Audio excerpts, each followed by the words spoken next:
দর্শক, 2025 সনের আগস্ট মাসে, বিশেষ করে 15 আগস্ট তারিখে আমরা বঙ্গবন্ধু শেখ মুজিবুর রহমানকে যেভাবে দেখলাম, হৃদয় দিয়ে, মন দিয়ে, মস্তিষ্ক দিয়ে এবং আমাদের 5টি ইন্দ্রিয় দিয়ে, এবং 18 কোটি মানুষ একসঙ্গে, কেউ বিপক্ষে কেউ পক্ষে, যেভাবে এই নামটিকে উল্টালো পাল্টালো, এই নামটিকে শ্রদ্ধা জানালো, আবার এই নামটিকে কেউ অসম্মান করল।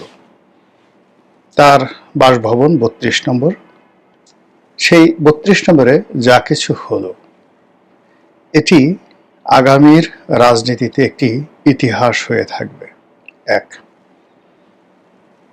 এবছর যা কিছু ঘটলো 15 আগস্ট তারিখে 32 নম্বরকে কেন্দ্র করে, এর প্রতিটি ঘটনা, অনুঘটনা, প্রতিটি শব্দ, প্রতিটি পদক্ষেপ এবং প্রতিটি পদচিহ্ন লক্ষ গুণ শক্তিশালী হয়ে, লক্ষ গুণ প্রজনন ঘটিয়ে আগামীতে হয়তো বঙ্গবন্ধুর পক্ষে, হয়তো বিপক্ষে, এই বাংলায় একটা নতুন ইতিহাস সৃষ্টি করবে।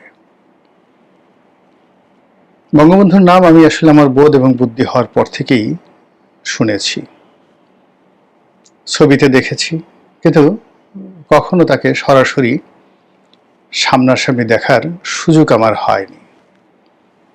কিন্তু একান্ত ঘনিষ্ঠজন যারা তার কাছে গিয়েছেন, তার স্পর্শ পেয়েছেন, তার সঙ্গে আলিঙ্গন করেছেন, তার সঙ্গে এক টেবিলে খেয়েছেন, এরকম বহু মানুষকে আমি দেখেছি।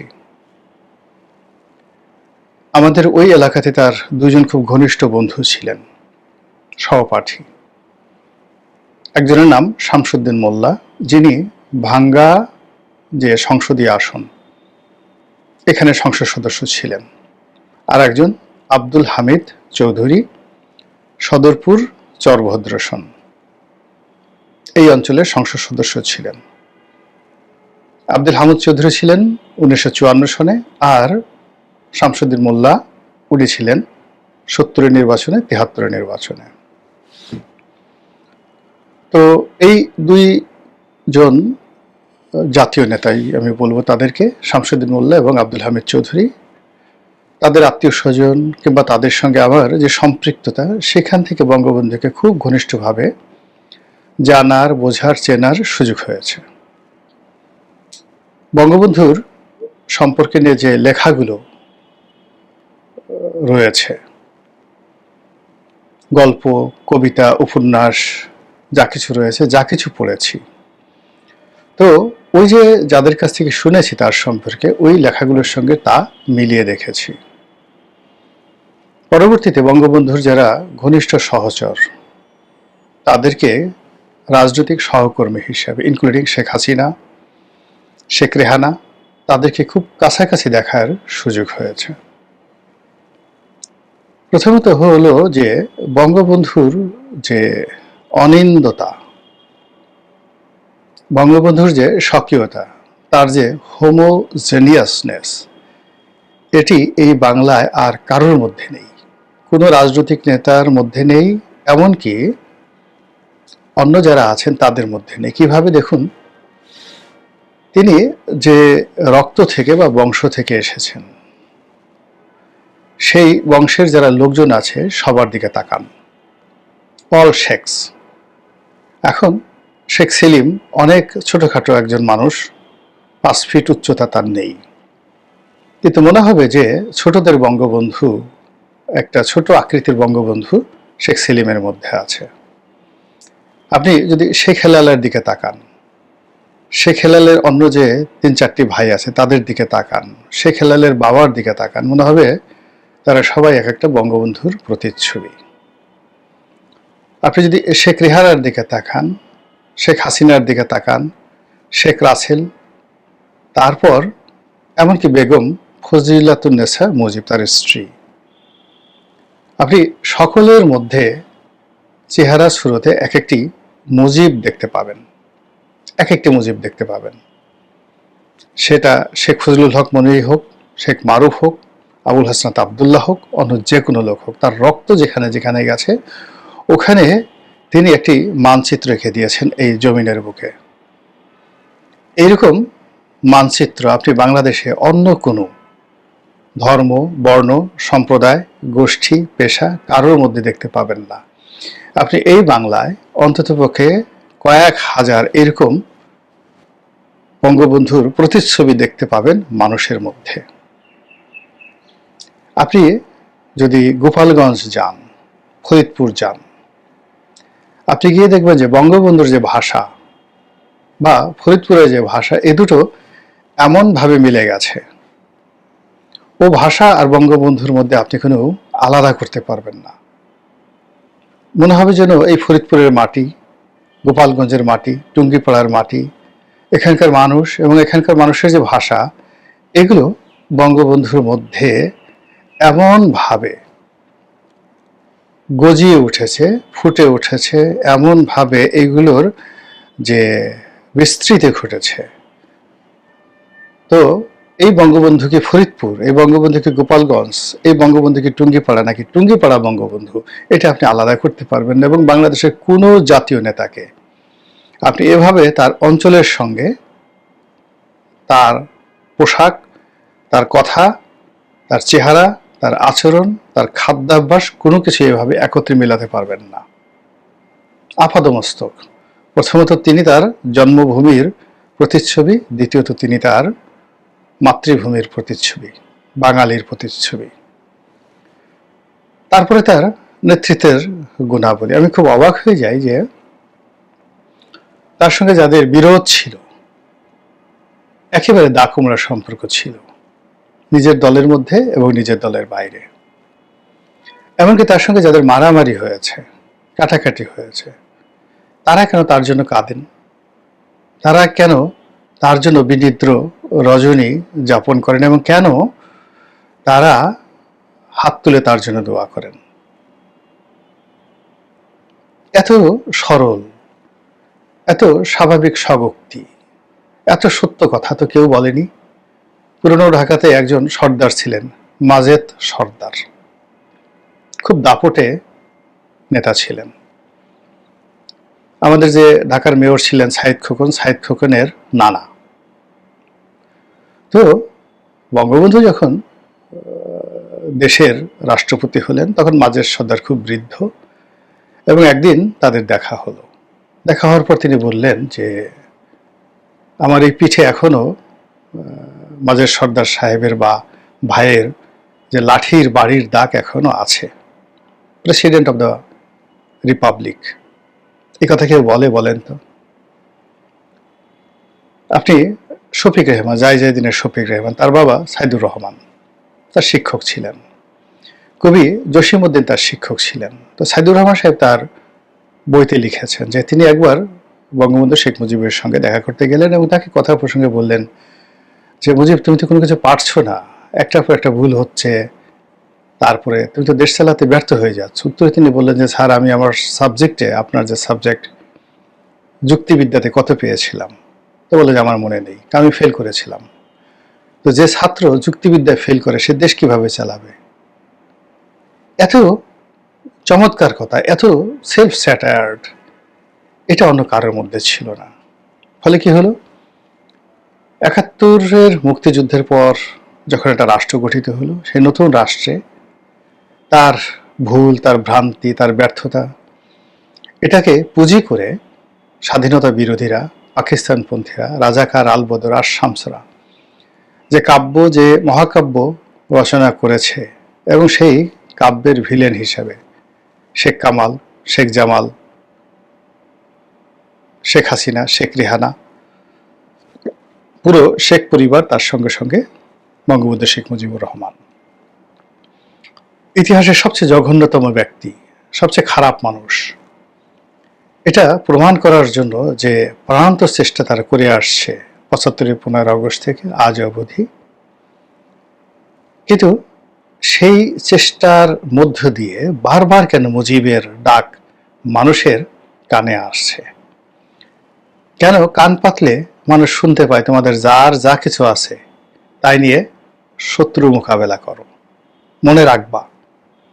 কত মানুষ বলল মনে রাখবা, কিন্তু সেই মনে রাখবার যে কথাটি আমাদের কানে বাজে না কেন? বঙ্গবন্ধু শেখ মুজিবুর রহমানের সেই যে ভাষণ, মনে রাখবা, সমস্ত জাতিকে কতটা ভালোবাসলে, কতটা আত্মবিশ্বাস থাকলে সে এইভাবে বলতে পারে মনে রাখবা।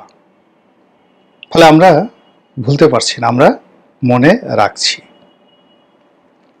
তারপর তিনি বলছেন, আমি যদি হুকুম দেবার নাও পারি। একজন নেতাকে যদি দেখান যে 18 কোটি মানুষকে, 7.5 কোটি বাঙালিকে উদ্দেশ্য করে এত বড় কথা বলতে পারে, একেবারে তুমি করে, যে আমি যদি হুকুম দেবার নাও পারি। এই যে মানুষ কান খাড়া করে ওই বক্তব্যগুলো শুনছে আর ভাবছে যে এভাবে তো কেউ আমাদেরকে বলছে না মনে রাখবা, এভাবে তো আমাদেরকে কেউ হুকুম দিতে চাচ্ছে না, এভাবে তো কেউ আমাদেরকে আশ্রয় দিতে পারছে না, এভাবে তো কেউ আমাকে আশ্বাস দিতে পারছে না। এই লোক কে? এ আমাদের কি হয়? কেন তার জন্য পেট পুড়ে? কেন তার জন্য এত কষ্ট হয়? কেন তার জন্য বেদনা হয়? তার বাড়ির নাম শুনলে, তার নাম শুনলে কেন হৃদয়ে শিহরণ জাগরিত হয়? কেন তাকে দেখলে মেজাজ গরম করা যায় না? কেন তার ওই যে দুটি মায়াবী চোখ, তার সেই ঠোঁট, তার সেই কণ্ঠস্বর, তার সেই বলিষ্ঠ দেহ, তার সেই অজানুলম্বিত যে দেহ সৌষ্ঠব, বারবার কেন মানুষের মনে নতুন একটা পটভূমি তৈরি করে?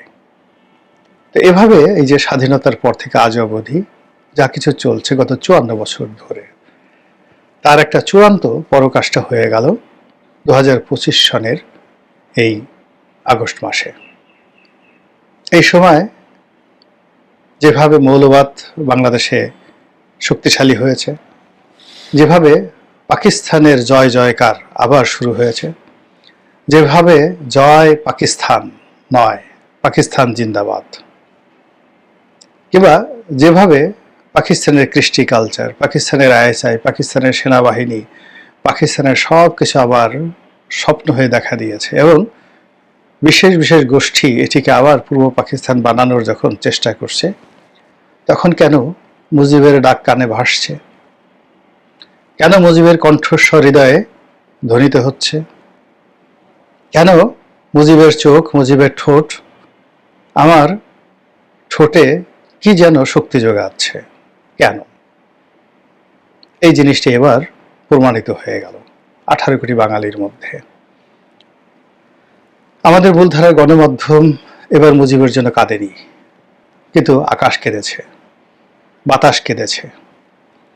ঢাকার বাতাস মুজিবের ধ্বনি প্রত্যন্ত অঞ্চলে পাঠিয়ে দিয়েছে। যে মানুষ কোনোদিন মুজিবের নাম নেয়নি, যে মানুষ কোনোদিন মুজিবের কথা ভাবেনি, যে মানুষ কখনো আওয়ামী লীগের কথা ভাবেনি, তারা এই বছর তাদের সামর্থ্য অনুযায়ী, এখন তো সামাজিক মাধ্যম অত্যন্ত শক্তিশালী, সেখানে যে বারবার মুজিবের ধ্বনি তুলেছে, মুজিবের জিকির তুলেছে, ফিকির তুলেছে, তাকে সম্মানিত করেছে, তার জন্য আকুতি জানিয়েছে, দোয়া করেছে, এটি সামাজিক মাধ্যমে যে রেকর্ড, এই রেকর্ড বাংলাদেশে ফেসবুক, ইউটিউব চালু হওয়ার পর থেকে অন্য কোনো ইস্যুতে, কোনো ঘটনাতে এরকম হয়নি। এবার 15ই আগস্টকে উপলক্ষ করে 15ই আগস্ট শোক দিবস এবং বঙ্গবন্ধু শেখ মুজিবুর রহমান, এই শব্দগুলো সামাজিক মাধ্যমে এত বেশি উচ্চারিত হয়েছে, এত বেশি বিনিময় হয়েছে, যেটি ইতিপূর্বে ফেসবুক এগুলো চালু হওয়ার পরে বাংলাদেশে তো নয়, অন্য কোনো দেশে হয়েছে কিনা আমি বলতে পারবো না। ফলে একটি মুজিবরের ধ্বনি লক্ষ মুজিবরের তরে আকাশে বাতাসে উঠে ওই বাংলাদেশ আমার বাংলাদেশ। তো সেই যে বিখ্যাত গান বা মানে সেই যে বিখ্যাত কবিতা, যতদিন রবে পদ্মা মেঘনা যমুনা গৌরী বহমান, ততদিন তোমার কীর্তি রবে শেখ মুজিবুর রহমান। এখন অন্নদাশঙ্কর রায়ের এই ছোট্ট একটা কবিতা, যেটি বঙ্গবন্ধু গ্রেপ্তার হওয়ার পর তিনি মনে করেছিলেন তাকে মেরে ফেলা হবে, তখন বঙ্গবন্ধুকে মৃত ভেবে অন্নদাশঙ্কর রায় এই কবিতাটি লিখেছিলেন। এই পৃথিবী যতদিন থাকবে, পদ্মা মেঘনা যতদিন থাকবে, ততদিন আসলে অন্নদাশঙ্কর রায়ের সেই কবিতা আর কখনোই মানুষের মন থেকে কেউ মুছতে পারবে না। কিংবা গৌরী প্রসন্ন মজুমদার যে গান লিখেছিলেন, শুধু একটি মুজিবরের তরে লক্ষ মুজিবরের ধ্বনি, আকাশে বাতাসে উঠে রনি, বাংলাদেশ আমার বাংলাদেশ। আমি বলে গেলাম, গানটা কি আপনার সুর বাজে না কণ্ঠে? আচ্ছা, এমন একটা গান কি অন্য কোনো নেতার নামে আছে বাংলাদেশে, ভারতে, পাকিস্তানে? জিন্নার নামে, মহাত্মা গান্ধীর নামে? এই যে বঙ্গবন্ধু শেখ মুজিবুরকে নিয়ে যে সাহিত্য রচনা করা হয়েছে এবং যে ইতিহাস তৈরি হয়েছে, যে ভূখণ্ড আছে, মানুষ বেঈমান কিন্তু জমিন কখনো বেঈমানি করে না, প্রকৃতি কখনো বেঈমানি করে না। এই পৃথিবীতে আপনি যদি কারোর জন্য কিছু করেন, আপনার সম্মান মর্যাদা রক্ষা করার দায়িত্ব স্বয়ং আল্লাহ রাব্বুল আলামিন নিজ দায়িত্বে নিয়ে নেন।